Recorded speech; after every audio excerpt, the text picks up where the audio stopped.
The story continues after the events of the last Revolution movie, and at the end of it, we see the giant ship that attacked the vessel carrying all the people of Asgard. And we see that they destroyed it. And Zanos, man, his name is Zanos. How do you know? You're Kareem. What do you mean it's not Zanos? His name isn't Zanos, it's not Zanos. And your uncle Zanos, his name isn't Zanos. Thor blew, revealing he had reached the Power Stone, and then departed. To get the Space Stone from the Tesseract, which Loki took in another movie, Zanos threatens to kill Thor unless Loki gives him the Tesseract. But then Hulk comes and tries to hit Zanos. But Zanos grabs Hulk and turns him into mashed potatoes.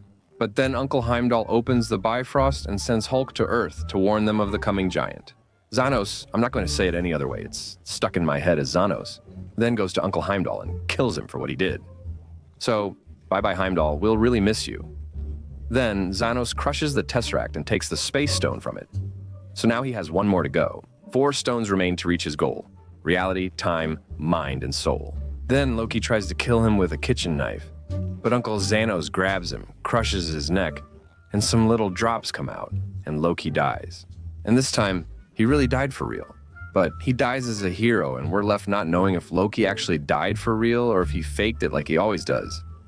But it seems like he really died this time. Zanos uses the Power Stone to destroy the ship. Then he leaves using the Space Stone, and we go to Earth. And we see Doctor Strange in New York as he arrives. And Hulk comes down to them, out of nowhere, and tells them that Zanos is coming back and he's coming to destroy everything. And we see your Uncle Tony Stark with Pepper Potts. Hey Pepper, you're glowing, Pepper, you're glowing. We also recall that in the last Spider-Man movie, he proposed to her and expressed his desire for them to have a child together, so the child would call him Dad and her mom, along with other heartwarming sentiments. Doctor Strange arrives asking for help. Tony Stark, who hasn't seen Bruce Banner in 2 years, trusts Strange and goes with them. And he tells him about the 6 stones, which were caused by the Big Bang. Or the Big Bang, I have nothing to do with it, I have nothing to do with these things. This is just the movie where the Big Bang happens, that's what happened. The universe was created with the stones representing space, reality, power, soul, mind, and time. The Time Stone is the one that remains. It's with Doctor Strange in the Eye of Agamotto necklace. Just a quick thing like that. Listen, if you want to catch up, watch any of the Marvel summaries to get to this summary, so if you watch them, welcome, my friend. My friend, you're very welcome. If you haven't watched, go watch, and then come watch here. According to your Uncle Bruce Banner, Thanos sent Loki during the first Avengers movie. There's some tension when Doctor Strange and Stark first meet. Both of them have extremely high levels of arrogance. Uncle Bruce asks Tony to call Captain America. Tony explains they have a conflict. Bruce says it's about Thanos. He's coming, and this isn't the time for disagreements.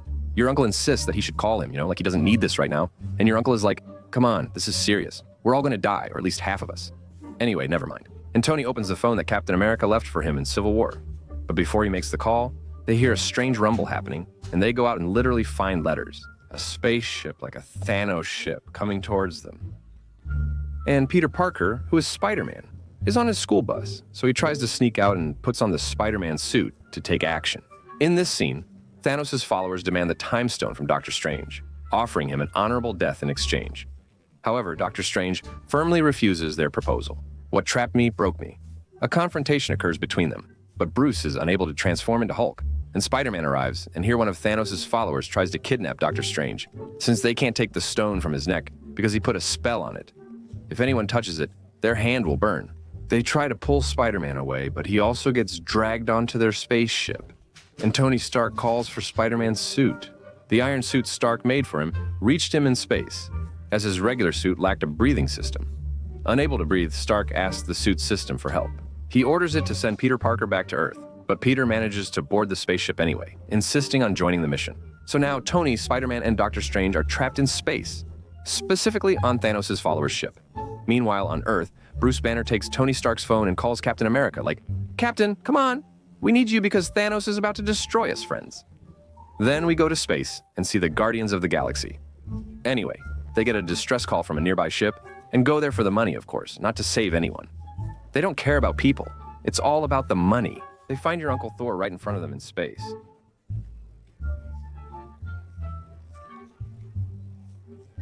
Thanos is revealed to be her adoptive father. Thor informs them that Thanos killed his brother, friend, and entire race. If his people were causing trouble, what would I discover?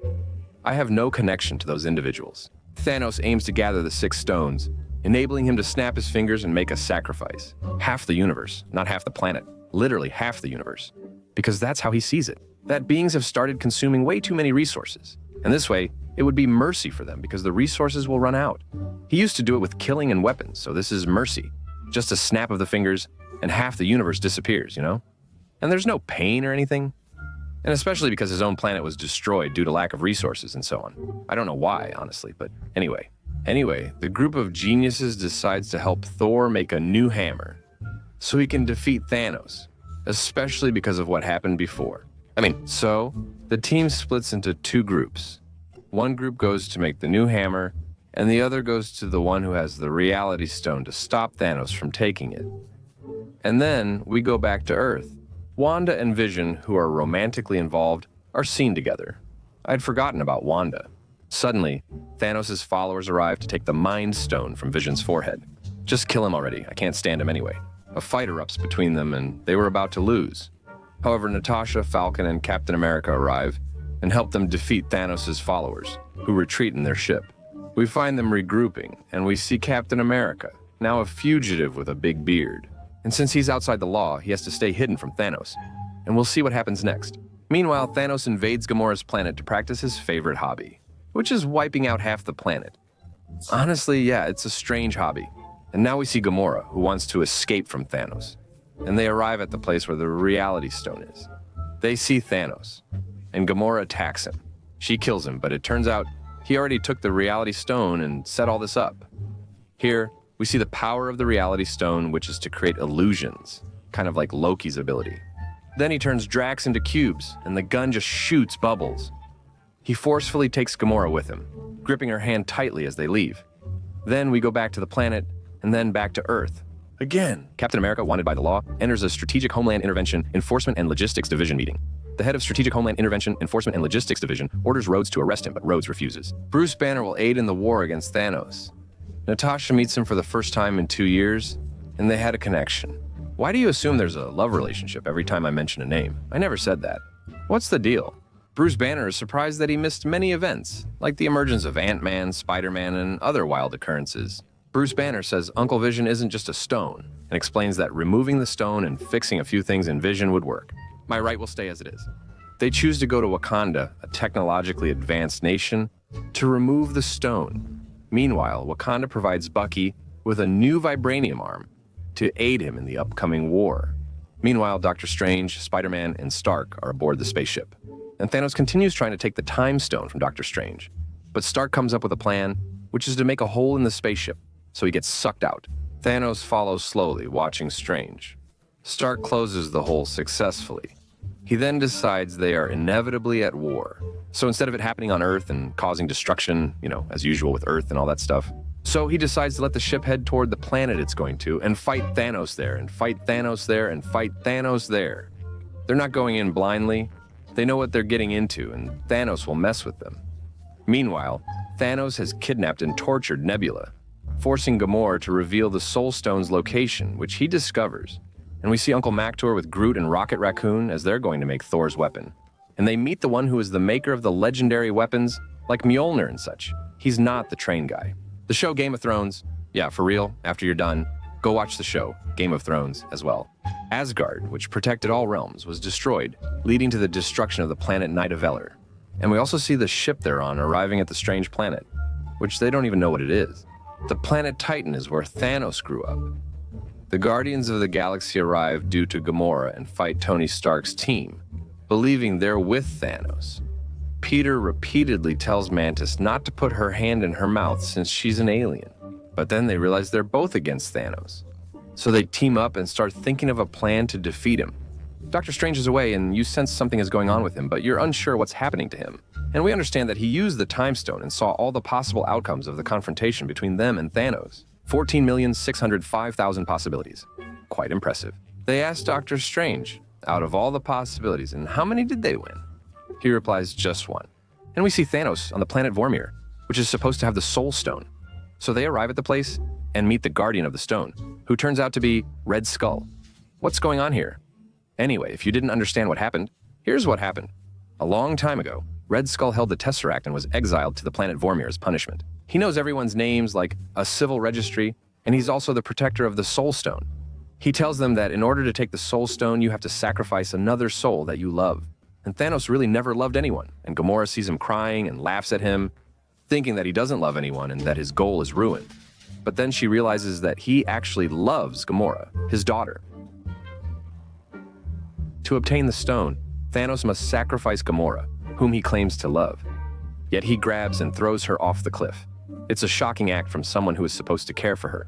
Anyway, he grabs her and throws her off from above in a very sad scene, and Gamora dies. And Thanos takes the Soul Stones. Now Thanos has 4 stones and only 2 are left. Tell them about the time with the team on Titan and the Mind Stone that's in Wakanda. Speaking of Wakanda, we see that Captain America and his team have arrived there, and they start the process of removing the stone from Vision's mind. Suddenly, there's an attack on Wakanda by alien ships carrying Thanos' armies. Meanwhile, Thor forges his hammer, nearly dying while reigniting the extinguished star. Despite the near-death experience, he succeeds in creating the hammer and survives, albeit exhausted. The handle of the hammer's forged when Groot leaves his game, grabs the metal piece that's part of the hammer, and completes it. He uses a branch from his own body as the handle, then cuts off his arm. With that, the hammer's finally ready. Thor regains his power, survives, and now has the new hammer. Then, we return to Earth. Despite their strength, weapons, and technology, they are unable to handle Thanos' army. And that was it. And he was fighting with a regular weapon like the ones they used at the beginning, since he couldn't even transform. But suddenly Thor makes a grand entrance. Literally like a boss, you know what I mean? A real boss entrance. He says, "Bring me Thanos, give him to me, I'm coming to kill Thanos right now." He comes in, like in those epic scenes, you get what I mean. Look, he drops the mic and then we go back to planet Titan. Thanos is back, facing the heroes. Doctor Strange fights him using all his magic, creating copies of himself to surround and grab Thanos. But none of it affects him, as it's just normal for Thanos. And they start the battle, and they have a plan to defeat him. But he's very strong, and no one can handle him. And everyone tries to kill him with everything they've got. But they all fail until somehow they manage to restrain him. And Mantis starts to mess with his mind so he can't move, so they can try to take him down. The gauntlet from his hand, and then Star-Lord, that idiot, that jerk, that animal, shows up. That jerk, and he keeps asking him where Gamora is. And since Thanos isn't with her and says that he killed her, Star-Lord, that idiot, totally loses it. And he hits him before they can pull the gauntlet off his hand. So when he hits him, Mantis' hands are knocked, causing Thanos to regain consciousness. And their plan fails, and he beats them all. And there's a direct confrontation between Thanos and your Uncle Tony Stark. And literally, Tony Stark gives it everything he's got in this fight. Blasts, fire, everything he's got. And he does everything he can and everything he's ever done. Thanos gets enraged and attacks after all that effort just to get a single drop of his blood. Tony Stark is completely shocked, like, oh my God, man. I mean, he only managed to get a single drop of blood from him after all that effort, and your Uncle Tony Stark. So he throws that thing at him and tries to destroy it before it reaches him, and he almost dies. But he survives. And your uncle, Doctor Strange, stops Thanos and offers to give him the stone in exchange for sparing his life. Strange follows through and gives Thanos the stone. Tony Stark is confused about Doctor Strange's actions, but we'll understand his motives later in the story. And Thanos arrives at the place of the last stone in Wakanda, which is the Mind Stone in Vision's head. Here, Vision asks Wanda to destroy the stone, and by doing so, kill him. So Wanda starts to kill Vision, even though she loves him. And Thanos is on his way. He defeats them all. Captain America holds out against Thanos for a while, but eventually loses. Wanda finally destroys Vision's stone, but Thanos makes a move. And he uses the Time Stone to bring Vision back and takes the Mind Stone from him, killing him. And with that, Wanda sees Vision die in front of her twice. But then Uncle Maxwell arrives and hits him with the hammer in the chest and palm. He just says enough. After that, where does he give him a victorious smile? Xenos tells him, "You should have aimed for the head, not the chest, you idiot." Then snaps his fingers. Xenos achieves his goal of wiping out half the universe. Black Panther and Spider-Man, who disappears in Tony Stark's arms in a dramatic scene, are among those who vanish. Xenos uses the Space Stone to escape. They're all defeated, having lost their loved ones. The poetry questions, where is victory? In the final scene, he starts to disappear, but quickly summons a new hero with his device. Hopefully this hero will appear in future summaries. And that's it, the story is over. Remember to subscribe, like, comment, and follow me on Instagram. Also, follow Kimi Kusama for editing this video, and Hamad Kusama for writing it. To join the Yamim Omi group on Facebook. And that's it. Peace be upon you.